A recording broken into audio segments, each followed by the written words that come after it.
Pulling on the Ritz. To do, to do, to do, do, to do, to do, to do. Do you know who I'm really digging at the moment in mainstream pop music? Little Mix. Well, yes, everyone loves Little Mix. Come on, we're all mixers at heart. Come on. I'm talking of Nick Jonas. Bringing out some bangers, isn't he? Have you heard the one Jealous? Of course you have. You always listen to mainstream music. How does it go, Colin? Maybe you could sing I a bit. still get jealous because you're so sexy, beautiful. Everybody wants to taste that smile. I still get jealous. That's actually a note for note imitation of that song. And he has another one out now, and I can't remember how it goes. But Nick Jonas really knocking. Is he off of? Is he Close? Yes, that's the other one. Close. Oh, yeah. Close is just a word made up by people who are afraid to get close. Oh, that is a banger. I don't normally like the mainstream music, so for me to say it's good, it's saying something. You're normally into your all-time lows and your all-American rejects, aren't you? Would you even know any all-time low songs? I wouldn't want to. I probably would recognize a few. I'm sorry, you're into. I know you're a big fan of Franz Ferdinand from the one shirt you wore every day when we were at university. Yeah, but PJ. There was I was walking around my local cooperative, which is a little convenience store that is there's probably about 10 co-ops in every village or every town in the UK. I swear they pop up everywhere. They're in churches, they're in derelict pubs. They're everywhere. There's a Tesco near where I live that's in a church. Really? Bizarre. Anyway, what was I saying? Yeah, I was walking through Co-op and a Franz Ferdinand song played over the speakers, and it was one I hadn't heard in ages. Da-na-na-na-na-na, da-na-na-na-na-na-na, da-na-na-na-na-na. There's a pretty boy, distraction. What song is that? You should know. What's wrong with a distraction? That one. Well, what is the chorus? I think it's called The Fallen. It's The Fallen. Yeah, I love that one. Dun dun dun dun dun. What's happening to Franz Ferdinand these days? Are they still a thing? Are they still doing stuff? That's a very good question. I think they're still together, but I don't know. They're certainly not as big as they once were. Do you know what band I would love to see live at a festival or tour at a stadium? Sorry, Colin, you cut out. Say again. Can you guess which band, which mega group I would love to see? I've been a fan of them for years. Can you get the one band I would love to see at a festival or a stadium? ABBA. Well, obviously, but they're not touring, are they? This band are active. They're around. They're active. Led Zeppelin, The Clash, The Jam, Culture Club. Culture Club. Karma. Do you remember that phone? The Karma Chameleon phone? Where the chameleon was like on a tree branch, and then when the phone rang, he got up and did a little jig and went, "Come." Guess not. No. Go on, what band? Down. Coldplay. Yes, I'd love to see Coldplay live. I love Coldplay. Big fan. You should go to Glastonbury Festival this weekend. I think the queue's just about gone past my flat, so I'll maybe give it a miss. Yeah, it's probably stretching back to London soon. We'll give that a miss. Anyway, right, so welcome to Heroes of Handheld, everybody. This is the podcast, even though we talk about crap. Well, I talk about crap, and Chris just sits and listens to it. Just enjoy, Yeah, let it wash over me like the mud at Glastonbury. References. This is Heroes of Handheld, and we talk about handheld gaming. We cover iOS, Android, PS Vita, 3DS, and even the Wii U every now and then, because it's such a lovely darn device. And we're back again. It's episode 142. I am one of your hosts. I've been one of the hosts since the very inception of this podcast back in 2013. I think it was 2013 or 2014. I remember we devised the plan. We came up with the concept. We did a brainstorm in our university library one summer's afternoon. Here we are. Before you get started, Colin, I'm Chris also. On the video for this, you'll be able to see inside Colin's studio, purpose built. Your microphone is resting on a book, and all I can see is the spine. Is it Joe Pasquale's autobiography? That is not a bad guess. It's actually Lorraine Pascal, and it's a cookbook. Oh, Pascal! I thought you were suddenly well into Joe Pasquale. You tried to go high pitch, but it just didn't work. You need to Oh, go. Wellington Joe Pasquale. Not bad, is it? You should do the whole podcast now, boys. I'm Still surprised my you Alan haven't. Carr impression. Oh, go on, do Alan Carr. Go on. Hi, Colin. It's me, Alan Carr. That's just your Joe Pasquale impression. It's just the same thing. I love it. Anyway, what were we saying? Oh, hi, Chris. How are you? Hey, I'm all right. How are you? Yeah, I'm good. I've been spending the week catching up on old episodes of the Friday Night Project. The Friday Night Have you honestly? No, not really. I just thought. Oh, Justin Lee Collins off of Hit the Wife. Am I allowed to say that? That you are. Probably not. Oh my god, do you remember that? Do you remember that? Everyone thought he was the. Out of those two on Friday Night Project, everyone thought that Justin Lee Collins was going to be the one who's going to go on to big things, but didn't quite happen like that, did it? No, he had other plans. Oh, God. I probably shouldn't say anymore. Anyway, right. So we talk about video games eventually we talk about video games, but we like to go in the massive circle around other topics to get back to it. So we're going to start off, as it's a handheld gaming podcast, by discussing what we've been playing this week. And I'm going to kick things off because I want to, basically. I've been playing a lot of PlayStation Vita this week, and as well as playing Star Wars Battlefront again. Still loving that. Loving the heroes versus villain game mode. Hey, there's new modes coming to Battlefront. I saw on the subreddit today. Is that why I tried to play it last? Is that why I tried to play it last night? And there was a 10 gigabyte update I needed to download. Well, I think the Bespin DLC is out as well, so maybe it was something to do with that. But it's called Offline Instant Action Mode, and the rumors are that it's coming out soon. It's like a single player-y type vibe, which has been it's been posted on Reddit. I'll put a link up as well. It's hidden at the moment in the code, but hopefully that'll come soon. It's like a split screeny type affair potentially. Oh, didn't it have split screen? So good. It's got split screen, but not like you against bots type vibe. Oh right. There's survival, but there's not like team deathmatch and stuff. Oh, I see. So that's exciting. Yeah, we'll link to this video in the thing. It's from a Reddit thread. Nice. Anyway, we have everything on Reddit. So I've been playing FIFA as usual because I just love FIFA. But the game I've been playing on my Vita, I reviewed it must be about a year and a half ago now. It's Samurai Warriors 4-2. So I'm just going to make sure I'm naming it correctly because this series of games, there are so many. And for those of you who don't know, it's a hack and slash game where you are in the shoes or the boots of Japanese warlords from Japanese history, that's actual real figures, and you have to take battles. You go into these massive battle arenas and you have to kill loads of enemies. You've got to defeat enemy officers. You basically command a whole army, and it's such an addictive game. I really do love it. I'm just going to make sure it's Samurai. Here we go. Yeah, it's Samurai Warriors. So it's called Samurai Warriors, and it's 4-2. The reason it's called 4-2 is because it's a remastering, a reworking, or as the developer has put it, is the definitive perfect version of Samurai Warriors 4. So it includes some new modes, some new abilities, and all the DLC that came out with Samurai Warriors 4. Really been loving it.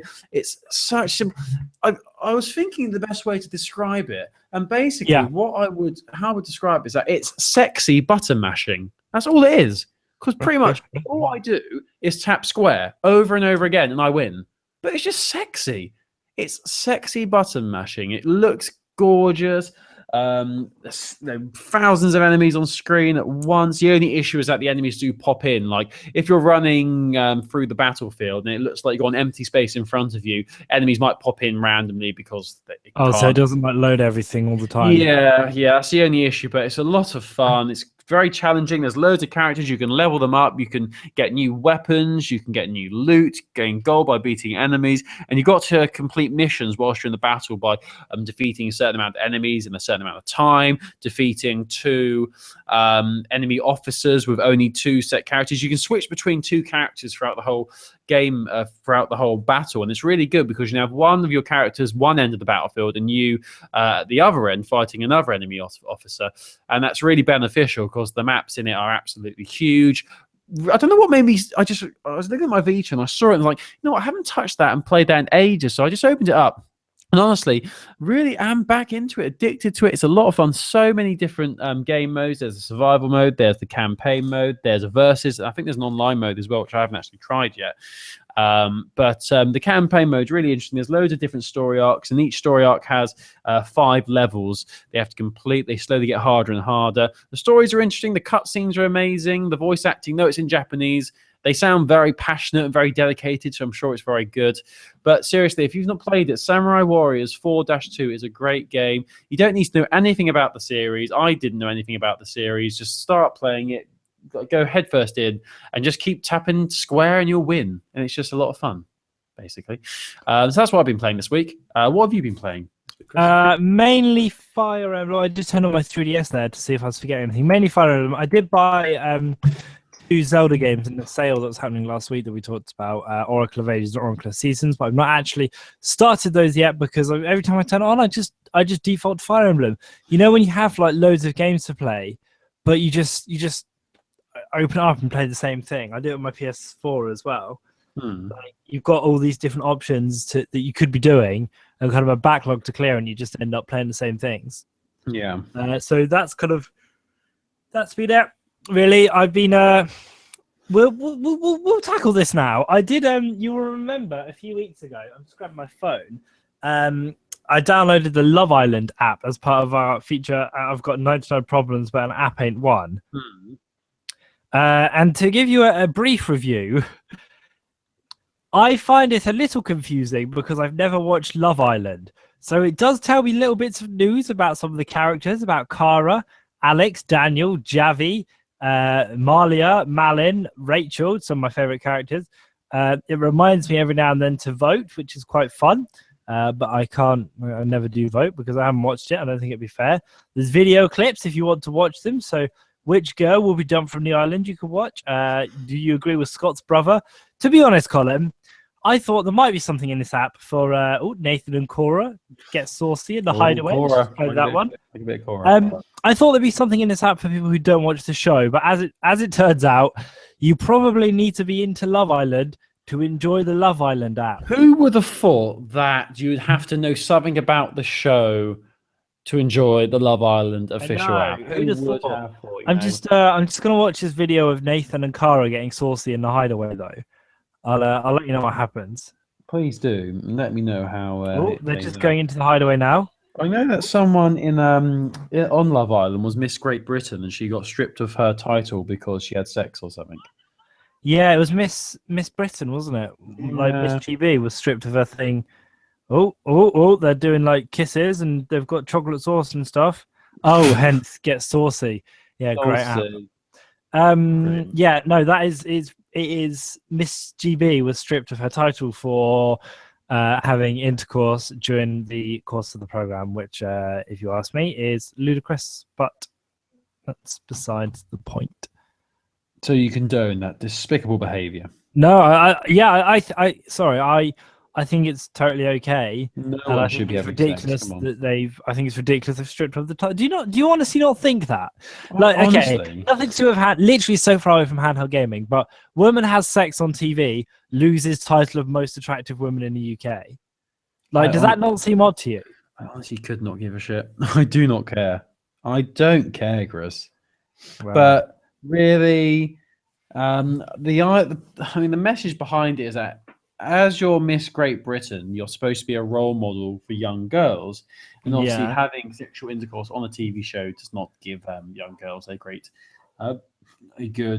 role model to look up to. Why not? Why aren't we encouraging girls to be able to? Why should girls feel like, according to the Miss GB people, that they're not allowed to enjoy intercourse with people? Yeah, no, they can enjoy intercourse all they like, Chris. Everyone likes a good bit of intercourse. But dying here. But maybe don't do it on live TV. Well, not live, but don't do it on national. But you're okay with the man doing it? Would I? You're not saying the man should be in trouble, just the woman. Does that not strike you as unfair? Did I say that? Well, you haven't said anything about the man being in trouble. Is there a Mr. Great Britain? I don't think there is. Chris, is there? Oh, yes. Ridiculous. Should we do some news? Let's do some news. No, Because we got to a weird kind of side angle there. yeah, side boob angle. Right. So I want to start by talking about a little game called Mighty Number Nine. For those who do not know what this is, this was funded on Kickstarter. I believe it raised about $4 million from its. Yeah, $4 million it raised. It was huge, wasn't it? Everyone was talking about it. It was everywhere. Yeah, it's massive. Absolutely huge it was, and it was. I think it was a spiritual successor to Mega Man, if I remember rightly. That was the whole point behind it. I didn't play Mega Man, but I think you did, Chris, didn't you? You're a big fan. It was, yeah, you're right. It's made by or part kind of created by a chap called Kaija Inafune, who, you're right, was one of the original creators of Mega Man. It's interesting actually now that the game is out there, because people are suddenly being very like, well, actually, he, all he is a businessman. He's not a games designer and all this kind of stuff. And you're like, oh, where were you, months ago? But anyway, yeah, it's interesting. So this whole campaign, it's been struck by delays constantly. The release date for it was pushed back constantly. It's been in development for pretty much every single platform on the planet. So iOS, Android, Vita, 3DS, 2DS, Wii U, PlayStation, Xbox, every single platform it's going to be on there apparently. And we brought this up a few weeks ago because a trailer was released for Mighty Number Nine, and there was a massive backlash for it. It was horrible, wasn't it? It was just really like bad humor and just kind of cringy. Yeah, bad voice acting. Didn't look particularly nice, the gameplay, because it was a gameplay trailer with really cringy voiceovers, and it just didn't look very good. Well, Chris, I'm happy to say that our fears have come true, because Mighty Number Nine has now been released on consoles. I believe it's out on PlayStation 4 now, and the reviews have not been kind at all. Lukewarm, average, negative reviews across the board. I've not seen any positive reviews for it so far. The main one I saw was the IGN review, which really ripped it apart and said it was awful. There was frame rate issues. There was the gameplay just wasn't fun, things like that. So not good at all. And the negative press has sort of been escalated recently, because I'm just trying to see the name of the person. I think it was the development chief, Keiji Infafune. Kaiji Inafune. So you're probably right there. So he's the development chief of Mighty Number Nine, and he was quoted as saying the following when someone asked him what he thought of the negative reviews and what he thought of the critics of Mighty Number Nine. This was his quote. He said, "It's better than nothing." And a lot of parody sites and a lot of people have jumped on this and are very, very getting on his back for saying that. Like, that's not exactly the response you want really from a chief developer. Really, it's not very. What's the word when someone you're supposed to be good at answering questions from? Yeah, it's not very kind of media savvy, is it? No, and two big trolling internet Twitter accounts took to this, and it was quite funny. The first one, this is actually Sonic the Hedgehog, and this is a Twitter account. Apparently, this Twitter account is known for ripping the shit out of things and taking the piss out of things as well. And Sonic the Hedgehog tweeted, "Congrats on the launch at Mighty Number Nine. ... It's better than nothing." That's quite funny. But the best one has to be from probably the best Twitter account out there, the CEO Kaz Hirai Twitter account, which is a parody. I've just got his Twitter account up now, and just his profile picture makes me laugh. It's just a picture of him with a massive grin on his face. So this obviously isn't an official account. He, for those of you who don't know, Kaz Hirai is the CEO of Sony, and basically he just tweets funny things about video games and things like that. And one of his tweets last week, actually yesterday, really tickled my fancy. So he said this: Mighty Number Nine's developers say that the game is better than nothing, which is bad news because nothing is exactly what the sequel will be.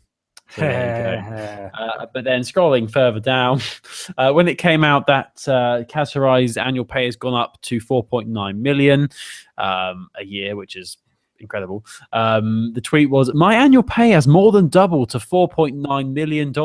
I can finally afford a 64 gigabyte PS Vita memory card." which I thought was quite funny.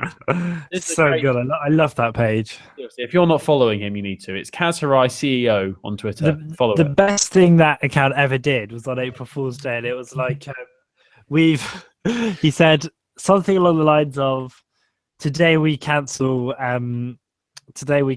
discontinue and cancel all projects on Vita. April Fools, just kidding, we did that months ago. I forgot what happened. Oh. There we go. Almost died there. Sorry. But we all remember that funny one we mentioned last week as well, where he said about the orchestra playing funeral music for the PlayStation Vita after E3. So good. I don't know who runs that account, but they're very funny. Very funny. Brilliant. It has 98,000 followers as well. Right. So, yeah, back to the topic then. So, Mighty Number 9's release is getting very bad reviews and it's not going well, really. But the developer has also come out and done another interview and said that, let me just make sure. So this is from someone else. So this isn't the guy. How do you say Inafune? Inafune?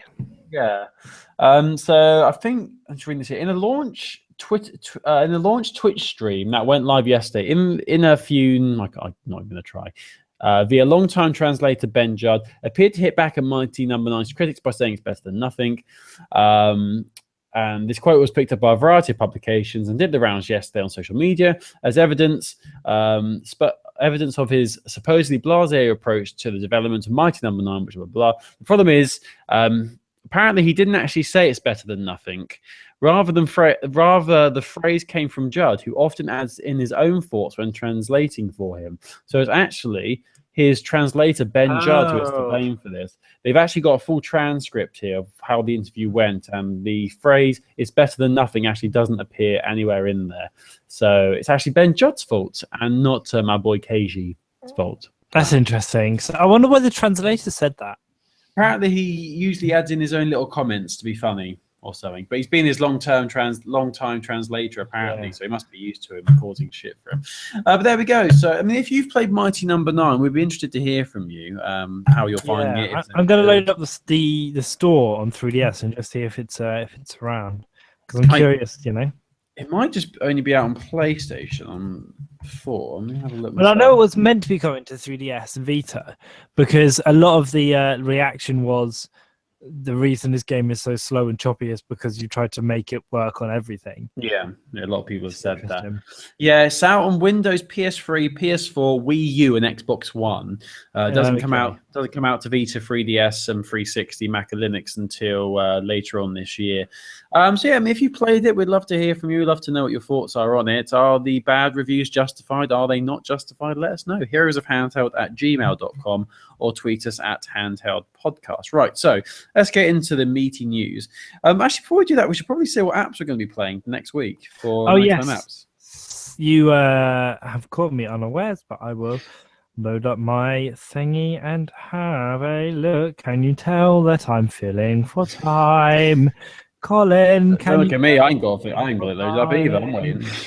We're all just feeling for time on Heroes of Handheld. My phone is so slow. I need to talk to you, by the way, about your iPhone, because I'm thinking of getting in the game. Wow. It's a big day when a man makes a transition from Android to iOS. Seriously. Do you look back on it with fond memories? No, I've always been the sort of person who likes both Android and iOS, but I mean, what I liked about Android was how it was, there's a lot more freedom when you can customize the phone to what you like. Like you could put different widgets and different apps on your home screen and things like that. That's what I used to like about it. But iPhone's just so slick. They just work so well. They're such reliable devices. Anyway, for example, I've been trying to get my store to load for the last minute and a half, and it's still not loading. Whereas I'm already on the store finding out what's at number 99. Here we go. So number 99. We have the Ultimate Theory Test Kit for your driving test.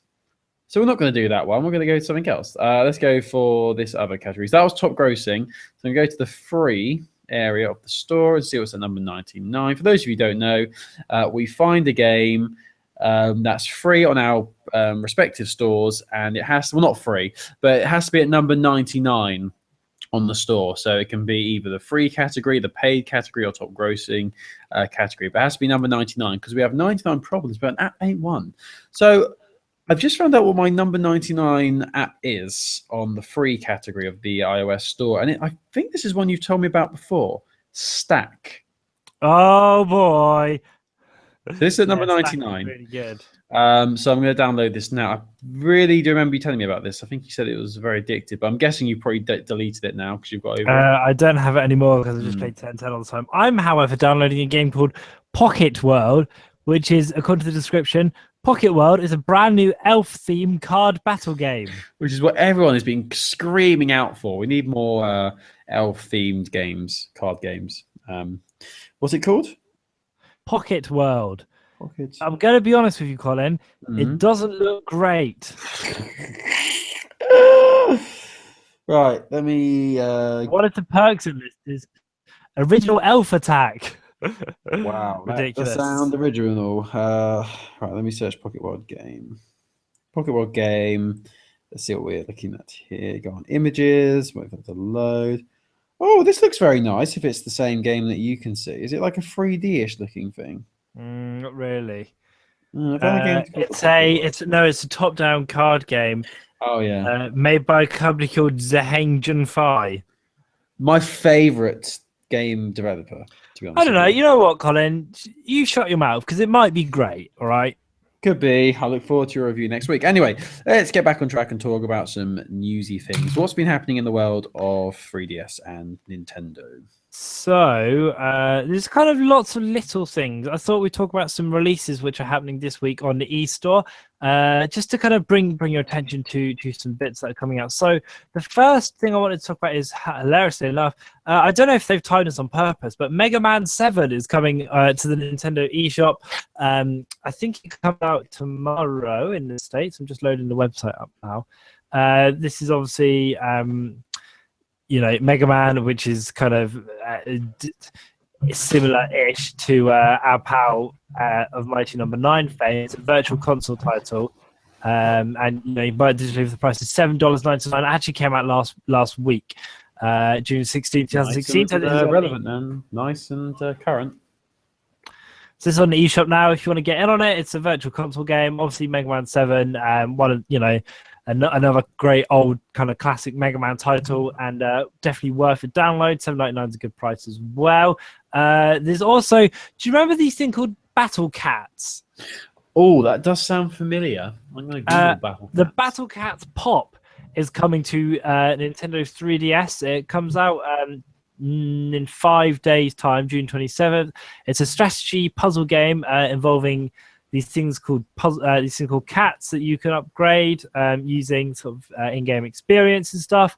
There's a kind of tower defense sort of vibe to it. Can I just say, I've searched, what was it called? Battle Cats. Yeah. I Googled Battle Cats and clicked on the news tab on Google, and it's led me, the top result, the best result was an article from the Daily Express's website, express.co.uk, and the article reads, Simon Cowell joins animal lovers in the battle against Yulin Dog Meat Festival. So there you go. That's all we need to know, really, on that. So tell me more about Battle Cats. So Battle Cats is a tower defense game featuring these cute cartoon cats. I seem to remember, I remember it being on sort of Android and iOS several years ago playing it, and you kind of get different types of cats that do different things. It's coming out to 3DS. It's in America as of next week. There's a VS mode, which lets you play against your friends on the same system. There's you can get 3 different save profiles, apparently. It's a direct download. Yeah, Battle Cats, I do remember it. It's on like there's versions of it on Android, and it's just it'll be interesting to see how it does. I think kids will like it. I'm hoping it's not too expensive, because I kind of feel like games that are already out on phones probably shouldn't cost too much when they get released over here. But we don't actually know if it's coming to UK, but it is coming to America next week. So keep your eyes peeled for that one. This does look like something, doesn't it? Yeah. Wow. It definitely looks like something. Also, I wanted to talk about a game called Unholy Heights, which is due out tomorrow on the day we record this, so June 23rd, in the eShop for $6/€5.99. It's coming out tomorrow, thanks to on the 3DS eShop. and it's coming out to North America as well tomorrow. It's a tower defense game with a demon monster, apartment management, according to the press release. You play as the devil, and you've made like a house for your monsters to live in. According to the press release, you sucker monsters to live in your apartment building by building them furniture according to their needs. Once they're in your apartment, have them breed stronger offspring, charge them rent, or kick them out. Your army is the only thing in the way of you and your sickeningly sweet good folk who try and erase monsters' presence. There's a trailer, which we'll put on the Heroes of Handheld website. It looks, it looks fun. I'm sure it'll kind of do okay. It looks quite quirky, a bit silly. Different monsters have different jobs. It's probably, I mean, it's one of those ones that doesn't look like it's going to be horrendously complicated, but that's fine as long as it's addictive. And we'll put a link up to it, and keep your eyes peeled for it. I might give it a try for next week, depending on if I can stop playing Fire Emblem. But looking at the picture here, a screenshot. Yeah. I guess it's a screenshot or some sort of screen grab from Unholy Heights, and it seems to me that these monsters are either females of like angel figures, like female figures with big breasts, or horrific monsters. I don't know that we're looking at the same thing, if I'm honest, Colin. I don't think, are you okay? I'm gonna paste this into the Google Drive. You have a look and see whether this looks familiar to you. It's the top thing. Obviously. Yeah, I'll have a look. This reminds me of there was a kid show on Nickelodeon that was called like Our Real Monsters or something. Do you remember Our Real Monsters? No. Real Monsters. It was something like. Anyway, yes, that is the right game, but I think there's more bad guys than that in it. There's a lot of big-breasted monsters there, I must say. I remember Our Real this. Monsters. Our Real Monsters. Yeah, I remember this. God, the creepy things that we used to watch when we were kids. Right. That guy's holding his eyes. Oh, weird. Anyway, right. So let's get on to the news from the Sony side of the fence. So a few weeks ago, I mentioned an update coming to PlayStation Vita's Minecraft. Hello, Chris. Hello. Yeah, sorry, my connection just went. Brilliant. What's happening in Vita World? So a few weeks ago, I mentioned a new game mode coming to Minecraft for pretty much all the platforms. And the update, which is going to include this new game mode, has been released yesterday. So now if you've got Minecraft on PlayStation Vita, PS3 or PS4, you'll be able to play the new battle mode, or battle mini game as they're calling it. For those of you who don't know what this is, we mentioned it a few weeks ago, but this game mode is going to be a competitive multiplayer game where you battle other people. You're put in an arena, and you have to get different weapons from randomly generated crates around the maps. And whatever you find in that map, you've got to battle each other with. If you get beaten by someone, you're not out of the game, though, because you come back into the world as a bat and you can distract people and put them off. It just looks a lot of fun. I think this is going to add a nice new element to Minecraft for those of us who are getting a bit bored of the whole, let's dig a hole and put some dirt over the top and get eaten by a zombie. So this will be nice. It's update 1.28, and on PS4 and PS3, the ability to play online is going to allow I think it's a 4-on-4 battle or an 8-on-8 battle. But on PlayStation Vita, there's only going to be enough room for 4 people in a match. So, it's not going to be I'm on the bat. It's not team. It's a free-for-all game. So you're on your own, basically. So it's a free-for-all, everyone battling each other. On PlayStation 4 and PlayStation 3, it's 8 players. On PS Vita, it's 4 players. And you can play that online and I believe locally as well, or through the ad hoc feature on PlayStation Vita. But it looks a lot of fun, and it's given me a reason to go back and check out Minecraft. And I actually haven't updated my Minecraft game yet, but I'm looking forward to playing it. I think this will be a nice addition to Minecraft. And for those of us who like the competitive multiplayer side of video games, it'll definitely be something for us to check out. It's just a shame that Chris now no longer has Minecraft or a PlayStation. Yeah, sorry, I could play it on my PS4. I think I saw something that they're working on doing cross-platforming online play maybe we can Minecraft. Go. I'm gonna have to look at that. Minecraft multi-platform. Yeah, let's have a look. So Mojang has confirmed cross-platform play for Windows 10, Windows Phone, iOS, and Android. So if I download it on iOS and you get it on Android, then we could play it. Or when you get an iPhone, we could both get it on we iOS. could just have a little demo on that. Brilliant. So yeah, looking forward to that. That should be out now. So let's hand back over to Chris. He's going to give us more Nintendo news, I'm sure, if his connection would stay strong. Wait. God, you're so robot-y. So robot-y. Lovely, Colin. There we go. You're back. Hi. Hello. Tell me more, but you don't got to brag. Right, I've got some more news for you. Do you want it? I would love it. So, first of all, right, and here's the headline of today. Colin, what game do you keep asking me for on 3DS? Like, what's the one you keep going on about? We all know, but just say it. It's normally Fire Emblem. So Disney Magical World 2? Oh, of course. That was on the tip of my tongue. Yeah, you know, Disney Magical World 2 has been confirmed to launch on the 14th of October for 3DS in Europe. Now, I've never heard of these games, so I did a bit of looking up. And apparently the first one is a kind of like, it's a bit Animal Crossing-y. You have these Disney characters move in and you have to talk to them and stuff. But the next one, it's going to do quite well because it features Frozen. Yeah, I can see there's Elsa here. Yeah, I imagine it's going to sell quite high. So do keep your eyes peeled for that. This is really cool. I'm liking the art style on this. What sort of game is it? What's the well, they're saying it's a bit like Animal Crossing, but I don't know too much about the first one. I never really heard of it, to be honest, which is interesting because you think something like that everyone would know about. If you meet the characters. I guess you play as like you're me. You have to kind of walk around the different scenarios. You get different clothing. You go to their parties and stuff like that. Not really my cup of tea. But this second one looks like it might be quite interesting, especially with some new characters and stuff. I guess we'll see. It's probably not designed for the likes of me and you. But hey! I am the biggest Disney fan out there. This game was made for me. All right, we'll get it then. I will. Stop being a dickhead about it. About 3DS first.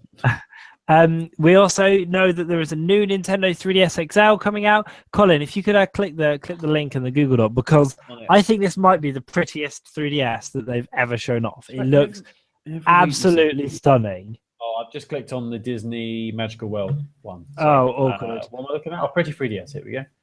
It looks absolutely beautiful. It features the two new legendaries, Solgaleo and Lunala. Who are the new legendaries from Pokemon. Colin, tell me that doesn't look beautiful. That does look pretty chic, I must say. Very chic. I love that design. It's a black with like a white sort of ink. It's kind of like a white ink drawing design over the top, isn't it? Yeah, it's like a stencil sort of thing. Yes, isn't it? exactly. Yeah, exactly right. So yeah, we'll embed that. I guess there'll be more info on that when it comes out. It looks nice now, but it looks like, this image that's been tweeted by Nintendo Europe, it looks like this is obviously a Photoshop generated image or a photo design software version. It's not the actual finished product. So it looks nice here, but I can't help but think if we saw it actually on a 3DS XL, it wouldn't look as cool. Yeah, well, I guess it's also that weird thing of, I always think on the 3DS is that they put the pictures upside down, because when you actually, that looks really nice, but when you unflip the thing and other people can see it, it's going to look upside down to them. Yeah, that's a good point actually. But I guess if you got it closed, then it'd be upside down, wouldn't it? Yeah, so I guess it's for you, isn't it? Not for other people. But anyway, so yeah, we'll embed that, and you can have a look at that if you want. But another piece of I wanted to say that on our website here at handheld.com, we put up an article last week which had loads of E3 videos and trails and stuff. We didn't get a chance to cover everything with Nintendo because they were still announcing stuff throughout the week. So if you go on, as of hearing this, you'll be able to see a trailer for Mario Party Star Rush. This is a new 3DS Mario Party game that they talked about at E3. And it's kind of a weird one, because you all play at the same time, and from the trailer as well, it looks like you all play as Toad, which is a bit naff, and you can then recruit Mario Party characters to be on your team. Hopefully they'll give us some more information about that in the long run, but we'll embed that trailer. And yeah, I think that's the kind of let's go back. I've got two other things, but they're both quite big, so I'm going to hand back to Colin, who's going to, I'm sure, give you something insightful, inspiring, and damn right interesting. So I want to talk about a new game that's been announced for PlayStation Vita. At the moment, it looks like it's only coming out in Japan, but we get a lot of these every week. Like these new Japanese RPG, JRPG games are announced coming to Japan and not to Europe or North America. But this one piqued my interest a little bit. It's called Neo Atlas 1469. That's a great name. And it's a simulation game from a company called Art Dink. Now, I'm not very familiar with this company, this game developer, but they're well known in Japan for creating simulation games. And I had a read through of what this game's going to be about, and it really does sound interesting. It's set in the age of discovery in Europe, and you play as a Portuguese merchant who is carrying out trade and exploring, because in most Japanese games, people are exploring, as you do. So it's in the time in history where people didn't know what the world was like. They didn't know whether it was flat. They didn't know whether it was round. So, people would say, if you go too far, you're going to fall off the earth because it's flat. So it's that sort of point in history. But the earth is flat, isn't it? Yeah. I thought it was like a pancake. Yeah, the government's just been lying to us for years. Yeah. Vote out. Anyway, leave. Anyway, right, so other opinions are available. They're not though. Anyway, not down south. Anyway, lol. Right, relevant. Okay, so this is a simulation game. It's a new world discovery simulation game. And what's interesting is that everything is determined by belief or non-belief. So what you do in the game is you listen to all these stories and reports from admirals and people in high up positions, and they give you all these tales about the world. Like they'll tell you stories like, oh, the world's actually like, they'll tell you things that are true, like that sound true. For example, they'll say, oh, the world is round. There's an island out there that looks suspiciously like Argentina. They wouldn't say that, but you know what I mean? They'll say things that sound truthful. Yeah, plausible. But they'll also tell you things that don't sound plausible. Like they'll say, I saw a three-eyed monster. I saw the Loch Ness monster. Believe me. So you've got to listen to these stories, and you've got to obviously it's going to be a lot more harder to decide than that. There's going to be things that could be true but might not be true. So you've got to decipher all these stories, and you've got to use that to create an original map of the world. Which sounds really interesting. There's not many more details about that. I don't know. Obviously, maybe once you've created your map, you can explore the world yourself. But we've also found out that there's going to be loads of tutorials in the game to help you throughout. So it makes me think it's going to be quite a complex really game. Original, doesn't it? And it also one of those ones where everyone's going to come out of it with like a differently designed map. Yeah, it's a really interesting idea. There's not really any images at the moment. As I said, it's only just been announced. It was announced in the Weekly Famitsu, which is a Japanese publication where all the latest game news is put in. Apparently, development is currently at 80%, so it's almost done. And there's also going to be some famous admirals. So if you know your history, you'll recognize these names, I'm sure. People including Francisco Perez and Antonio Gomez. Apparently, they're big, familiar. Isn't he a character in Breaking Bad? Does sound like it. Antonio Gomez, yeah. Does sound like it. Tight. Anyway, do you know the Breaking Bad remix? I have heard it, perhaps once or twice. We've talked about it loads.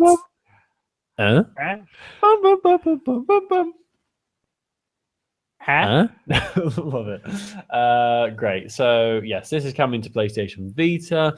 Currently, it's only been announced for Japan, and it's going to be coming out on October the 27th. Hopefully, this will come out to the West. I think it's unlikely, unfortunately, because I don't think many of Art Dink's previous games have made it over here. But I guess if enough demand is there, they will do it. It'd be a lot of translation as well, wouldn't it? That's the thing with Japanese games. That's the thing. Like they have to employ new staff and get voice actors in to make it English. I mean, the thing about that game I've been playing, Samurai Warriors 4-2, is that all the voiceover is in Japanese, but all the text is being translated into English. Which I guess they could do for this game. I'd be a lot of reading though, like a visual novel. But no, it sounds really interesting. It's called Neo Atlas 1469. I'm sure we'll get more details on this as we head near to the release date. But yeah, it sounded interesting, so I just wanted to mention that. Right, so let's get one of your big news stories out of the way, Chris. That game sounds really good. I'm going to talk to you about Pokemon Go Plus, which is so. Pokemon Go is coming in July. We were told in the direct last week. The direct was kind of happening as we were recording, so we couldn't really go too in depth. But now we know a little bit more about it, and they've announced this accessory figure, which has been talked about for a long time, called Pokemon Go Plus. Now, this is a wrist strap bracelet that basically connects your phone with Bluetooth. You put it around your wrist, and then when you're out on the go, if you don't have access to your phone all the time, it won't necessarily matter because you can actually control sort of the game, basic functions with this device called the Pokemon Go Plus. It looks, it's very neat. It's got some interesting nice designs. It'll probably be very functional for the game. But I wanted to talk about it because I'm a little bit annoyed, Colin. Yeah. Of course, here's what's annoyed me. Okay, the game is coming out as we know in July, hopefully, and it's coming out all over the world. That's fine, but you can pre-order this if you're in Europe, and it's going to cost you £35. That's fine. What I don't like is that the bracelet, wrist strap, whatever you want to call it, in America is going to cost you. I just want to make sure this is the most accurate detail. Is going to cost you if you are in America. We're going to America today. My language. Pardon my USA. French. Basically, the reports last week were saying it's going to cost $35, and it's annoyed me that it's costing $35 over there and £35 over here. Because it's like, it's not fair, the exchange rate isn't 1-to-1. It really annoys me. Conversion rates, though. It annoys me when games do this, but games are rarely 1-to-1. But do you know what I mean? It's just frustrating. Yeah, I can believe that. Why are we being ripped off over here? How many dollars is it? 35 is what the reports were saying. Let's see what the current conversion rate is for $35 to British sterling. So £35 is £23.85, apparently. So how much? £23.85. Yeah, exactly. And it's just like. Anyway, so yeah, places like Engadget and stuff are reporting that it's going to cost $35.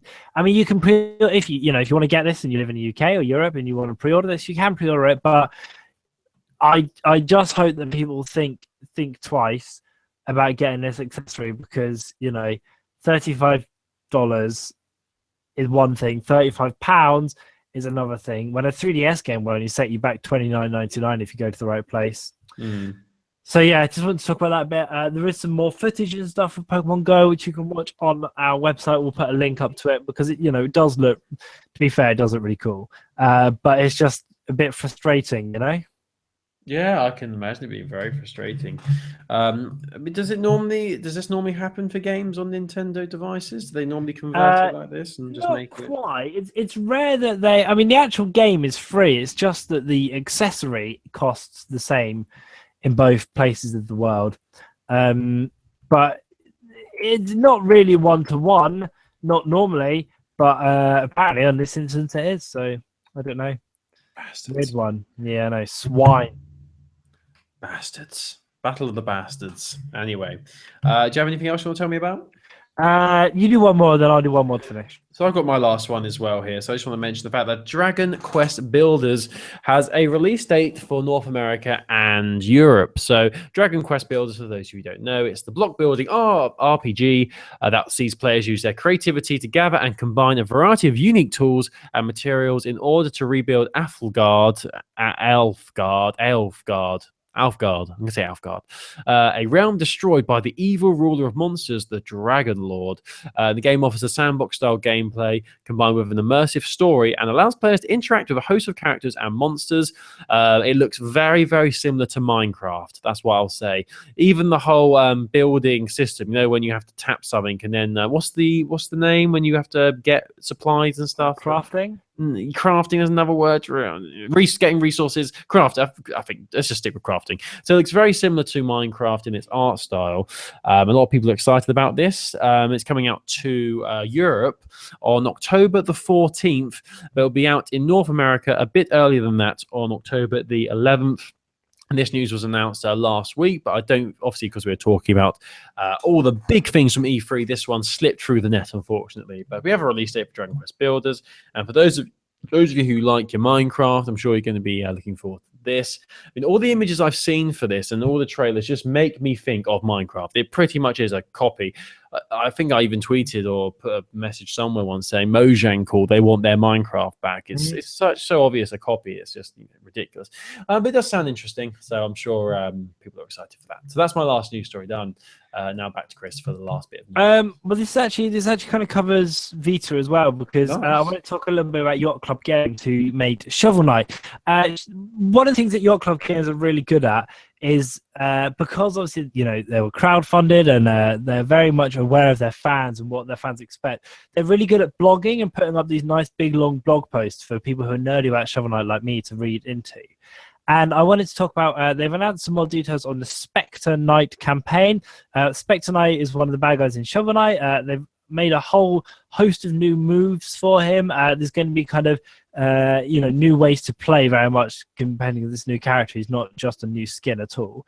And it's going to be free, and it's going to come to all versions of the game, apparently, which is really good. But we'll embed a link so you can read more about it, because the other thing they talked about, Colin, which I knew you wouldn't click on, but I wanted to say, is that they're actually doing a physical Vita version of the game, which is very exciting, being made by that company that everyone goes on about, Fan Gamer, who are the ones who make these kind of limited prints of Vita games.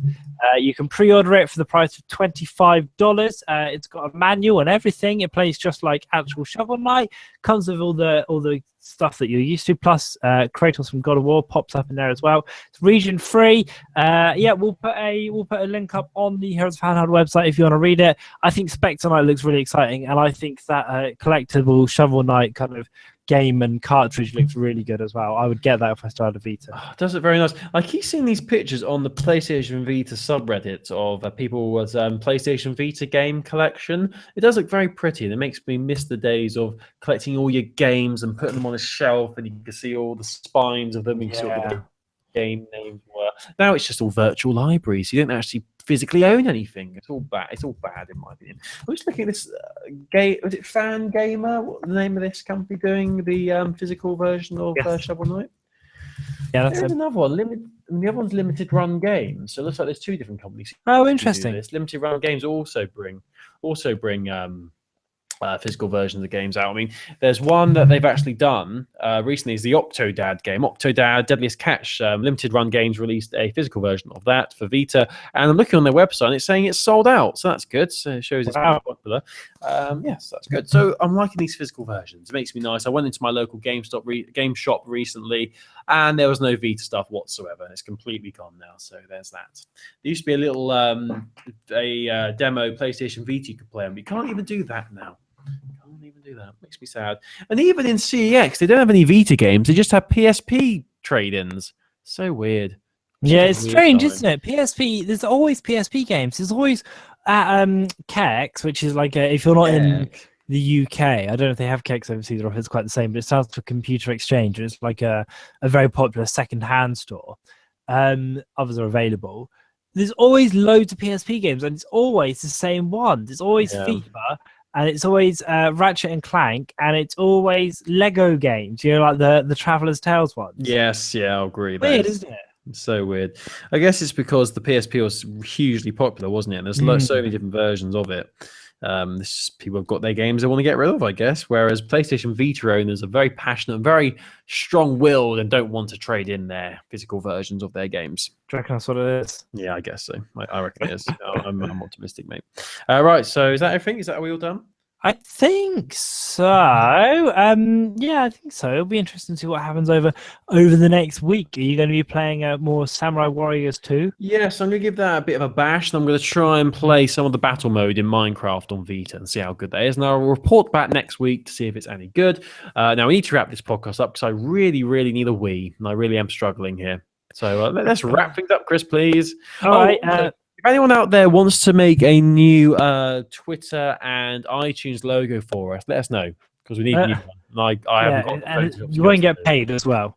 Yes, just do it because you love us. If you can do something in Photoshop, let us know because I'm rubbish at Photoshop. So yeah, I'm currently working on the new Twitter banner though, so that should be uploaded hopefully later tonight. So look out for that. Very exciting. Cool, very exciting. Anyway, so thank you for listening, everybody. We've been Heroes of Handheld. Back next week for all the latest in handheld gaming. If you want to find out more about us, you can go to our website, heroesofhandheld.com, where you can find all our previous episodes, details about how to contact us and where you can listen and all that sort of stuff. You can tweet us at Handheld Podcast. We're very active on Twitter. So you can talk to us throughout the week on there. That's at Handheld Podcast. You can email us, heroesofhandheld@gmail.com. That's heroesofhandheld@gmail.com. We're also on Facebook and Google+, but no one uses those, so who cares? And we actually recently pushed past the 300 follower mark on Twitter, which I'm very happy about. So tell your friends. Let's get more followers. Yay. Thank you for listening. And also we're on YouTube as well. There's video versions of all our podcasts. Just search Heroes of Handheld on YouTube, or you can go to heroesofhandheld.com and find all the links on there. And lastly, big shout out to the Schnauzer Radio Orchestra for our theme song, music from a 50s video game, and the song is called Insert Coin. If you'd like to download it and give him some money, you can go to heroesofhandheld.com and click on the special thanks button at the top, and it will take you straight to his iTunes page. Boom. Especially because they've got a new album out as well, haven't they? They have. Really liking it. So we'll see if we can use one of those tunes at some point. Yeah, exactly. Thanks, Colin. It's been a pleasure. Thank you, Christopher. It's been an absolute treat. I can't wait to speak to you next week when England have lost to Iceland, and we're all very sad about it. Oh, yeah. Oh, boy. Oh, boy. Oh, boy. Anyway. Yeah. All right. Have a good week. You too. Bye, everyone. Everyone. Have a great week. Enjoy your Vita and 3DS. Bye. Goodbye.